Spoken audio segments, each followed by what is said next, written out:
Hey everyone, I am your Elizabeth here.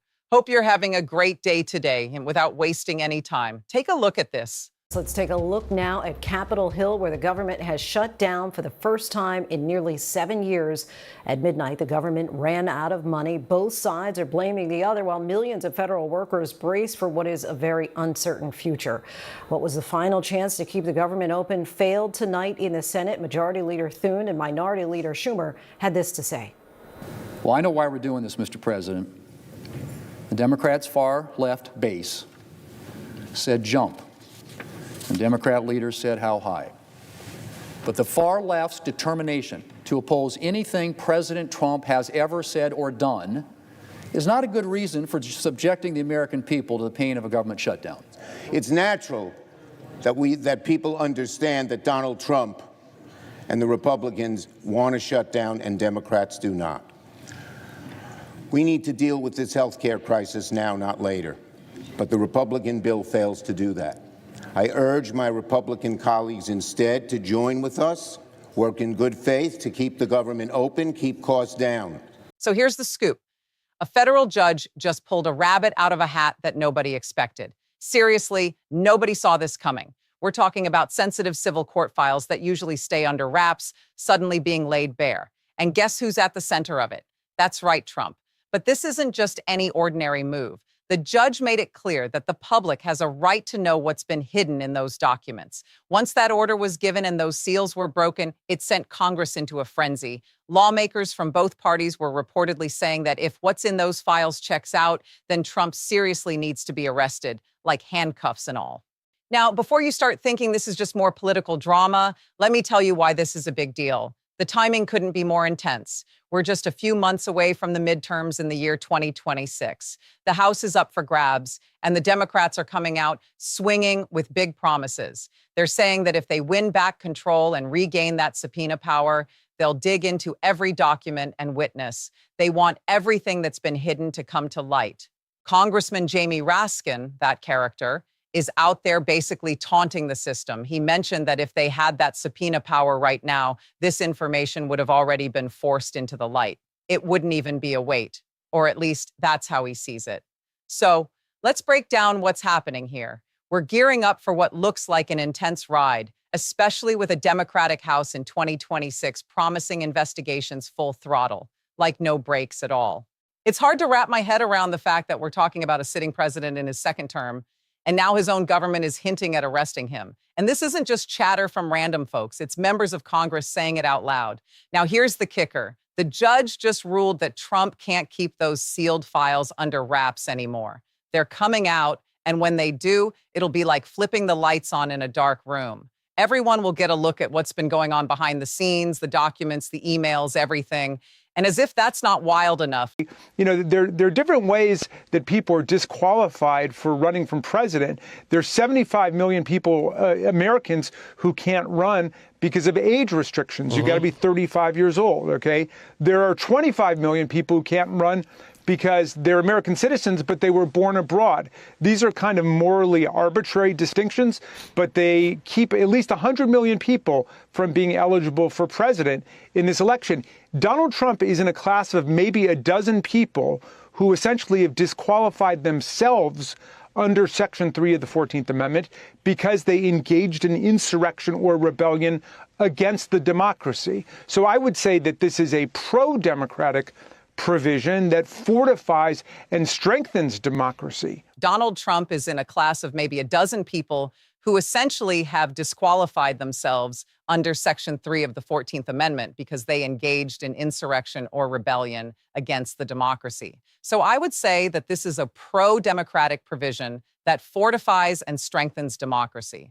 And let's not forget Special Counsel Jack Smith, the guy who was looking into Trump on multiple fronts before he was reelected. Smith has stated that the government had enough evidence to convict Trump had he not won in 2024. Just think about that for a moment. There was enough evidence to bring him down. But because he got back into office, those cases were basically buried under the executive privilege umbrella. Now, with a judge insisting those files see the light of day, Congress is getting ready to pounce. It's like sharks sensing blood. Regardless of how you feel about Trump, whether you see this as justice or a witch hunt, there's no denying that things are about to explode into something huge. If those documents back up what Jack Smith is claiming and there's real evidence of wrongdoing, we're in for quite the reveal. It's important to recognize that we're on the brink of something pretty significant. We're not just talking about a president who might be shielded by his office. We're looking at a situation that could lead to a constitutional crisis where the courts might deliver a real blow. It's definitely not a quiet fight, especially with the midterms in 2026 right around the corner. This is shaping up to be a huge referendum, and both parties are feeling the pressure. The Democrats have made this their main focus, while Republicans are caught in a tricky position. Either stand by Trump or try to create some distance. The voters are really getting pulled into this wild political circus. And some lawmakers are even labeling it as a civic emergency. Take Representative Negos, for instance. Yeah, I had to look that name up too. He's boldly stating that Trump should face arrest if the evidence checks out, not waiting for charges or a jury's decision, but just based on the evidence. That seems to be the new standard. And what's especially startling is that this isn't coming from a handful of fringe activists, but from established figures right within the government, individuals who have the real power to create change, especially if the midterms swing in their favor. So this situation is genuinely significant. It goes well beyond Trump. It touches on what happens when the courts, Congress, and public sentiments clash all at once. We're diving into topics like transparency versus executive privilege and whether anyone, even a sitting president, is entirely above the law. Things are about to get a whole lot messier before they get sorted out. Here's the kicker. This turmoil isn't happening in isolation. The Supreme Court has just weighed in on presidential immunity, and the Department of Justice has seen a complete overhaul during Trump's second term. We also have federal prosecutors who might either have Trump's back or fear pushing back against him.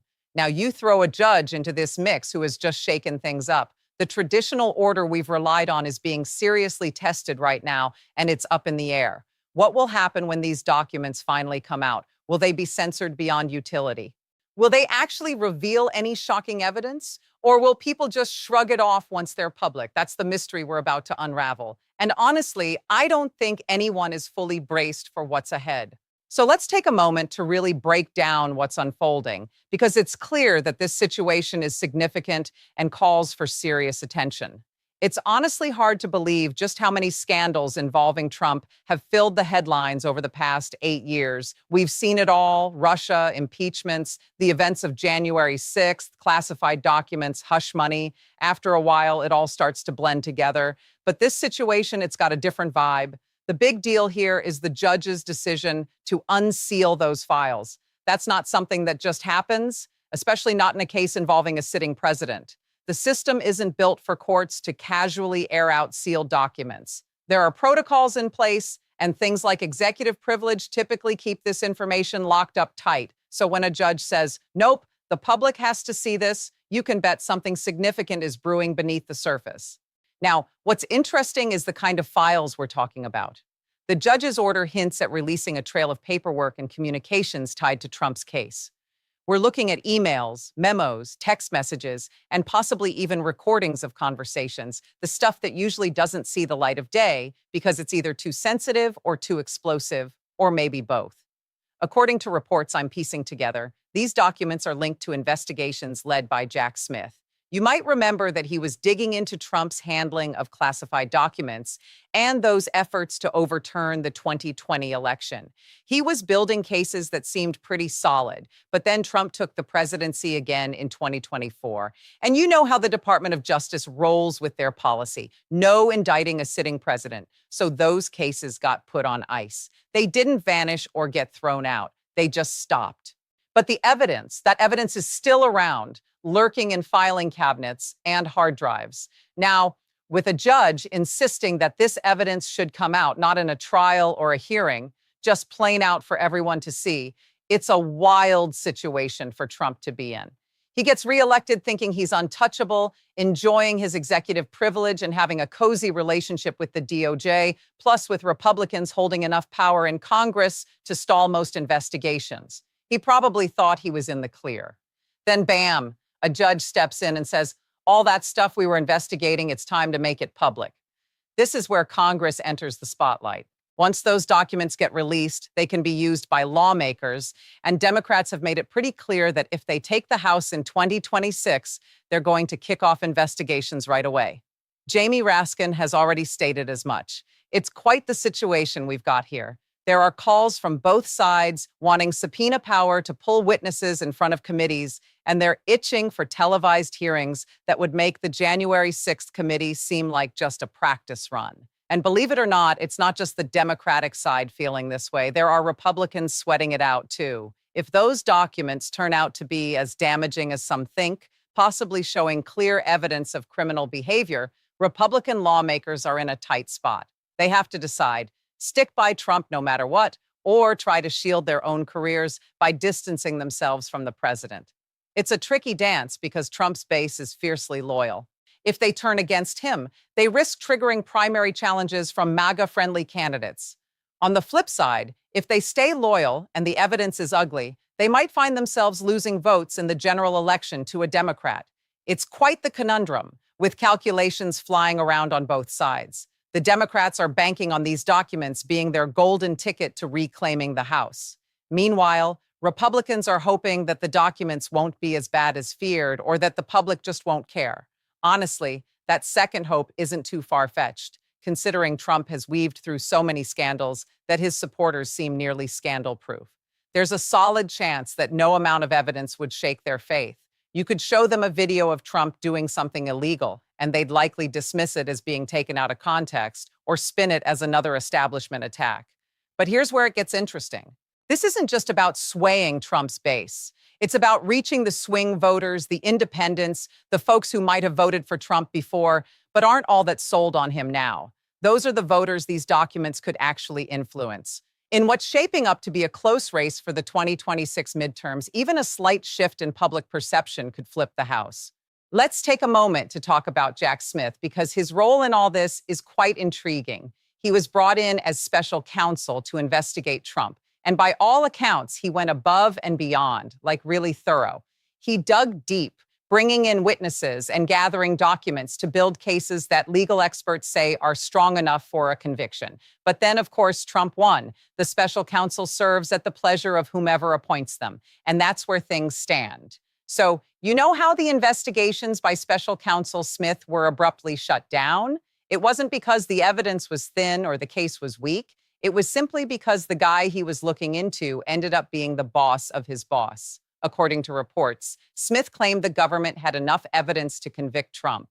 But since Trump was reelected, that evidence never got a fair shot in court. That's a pretty monumental assertion. It's not just conjecture, but real proof that could sway a jury. However, because of Trump's reelection, that proof remains under wraps for now. So what will happen when those sealed documents finally see the light of day? Will the public react differently this time, or will they just shrug it off like every other Trump controversy? It's a complete mystery, and that's what makes this situation so explosive. It raises questions about whether the evidence actually matters anymore, and if the rule of law applies to everyone or only to those who aren't wealthy or powerful enough to dodge accountability. I'm not here to dictate your opinions on Trump. You might think he's the best president ever, or you might see him as a corrupt criminal. That's completely up to you. But the fact remains that we have a sitting president facing demands for arrest based on evidence that's about to go public. That's really something we've never seen before. We've had presidents go through impeachment trials, resign in disgrace, and even weather unpopularity, but never before has a president been reelected while under a serious criminal investigation, only to have a judge blow the lid off those investigations by releasing all the evidence. And let's not overlook the timing of this, right before the midterms. That's got to raise an eyebrow. Maybe the judge's decision isn't politically motivated, but let's be real. Everything in Washington has a political twist to it. Democrats are practically drooling over this chance to finally get at Trump. And Republicans, they're scrambling to figure out how to manage the narrative. Meanwhile, Trump is likely fuming because the one thing he really hates is being in the hot seat. It's shaping up to be quite the spectacle. It's honestly hard to believe that the judge decided to unseal the documents. But here we are. This is a big deal. And it's not just about Trump. It's about something much larger. The release of these files could change the way we look at the presidency forever, once the public gets a hold of the information from Jack Smith's findings. Trump's grip on the narrative is going to slip away.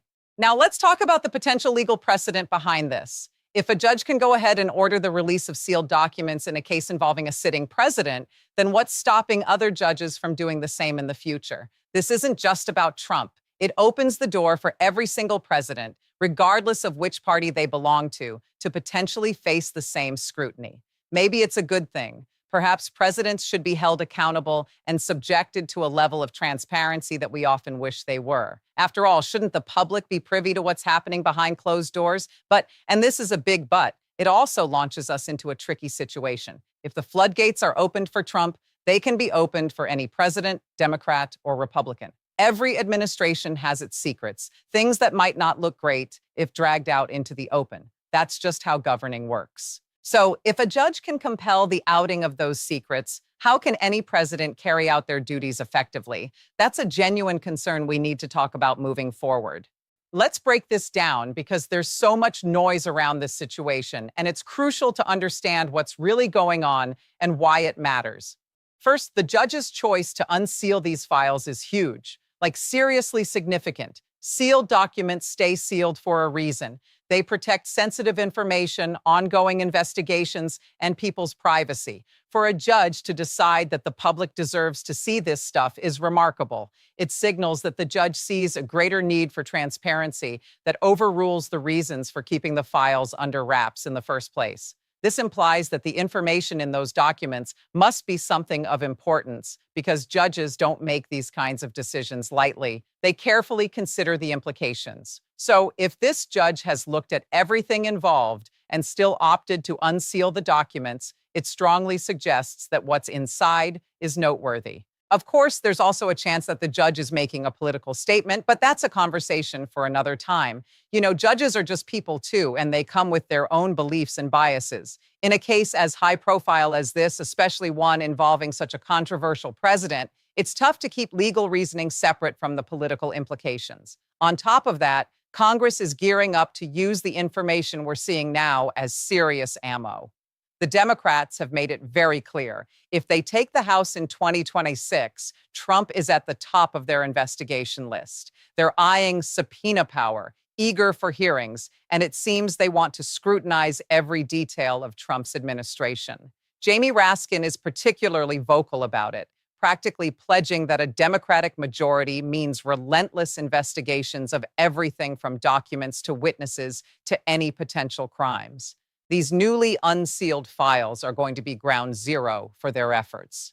Now, it brings us to the million-dollar question. Will Trump actually face any consequences? That's a bit murky. Even if these documents reveal some bad stuff, let's not forget that Trump is still president. He's got executive privilege on his side and a Republican base that sticks up for him no matter what comes out. Plus, he has friends in Congress who can block serious attempts to hold him accountable. Sure, the Democrats can pursue investigations, hold hearings, and subpoena documents, but actually getting Trump out of office or prosecuting him while he's in command, that's a big hurdle. Even with damning evidence, it's not guaranteed they can pull it off.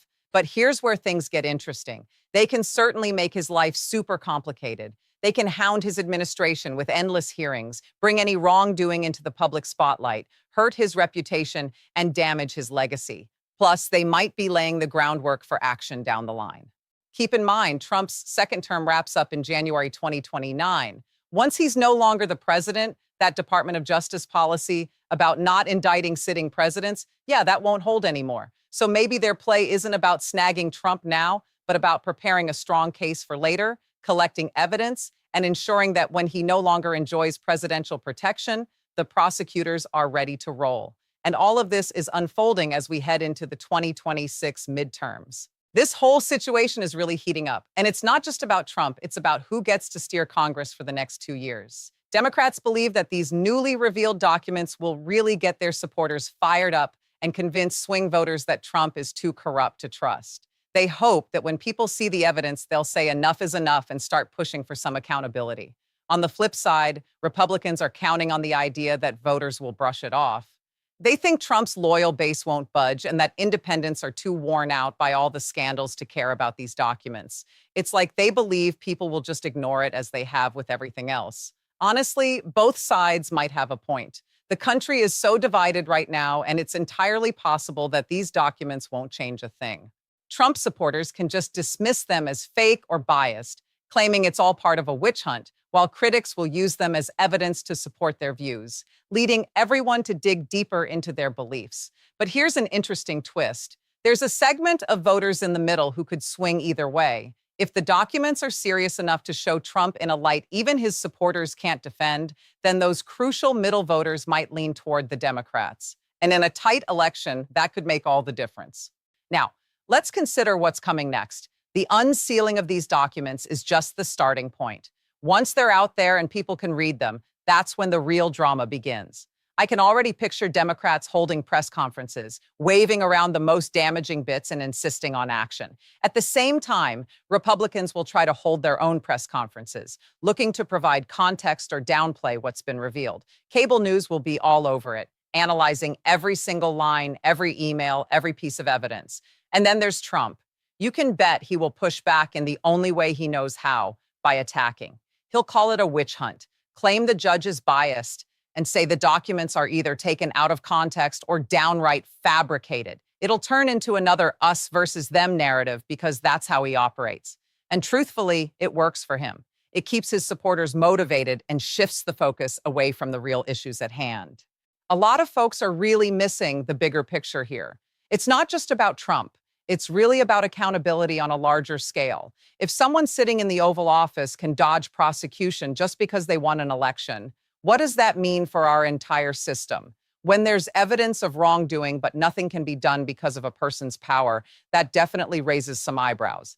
I'm not jumping to conclusions about whether Trump is guilty or innocent. What's crucial here is how this whole situation is unfolding, how the courts and Congress are handling it. It brings up some serious questions about whether the rule of law really applies to everyone. Let's face it, if you or I were under investigation and the prosecutors had solid evidence, we'd find ourselves in court facing a jury and defending ourselves. But if you're the president, you can glide by on legal loopholes and political tactics. Maybe that's the way it has to be. Perhaps we can't have a functioning government if the president is always tied up in legal battles. Still, it doesn't really feel like justice. So where does that leave us? We've got a judge who just revealed some potentially bombshell documents. Congress is gearing up for investigations. There's a midterm election looming that could change control of the House. And here's the president holding the title of the most powerful person in the nation, yet also being in a pretty precarious legal position. It's a tense situation, and the spark has already been lit.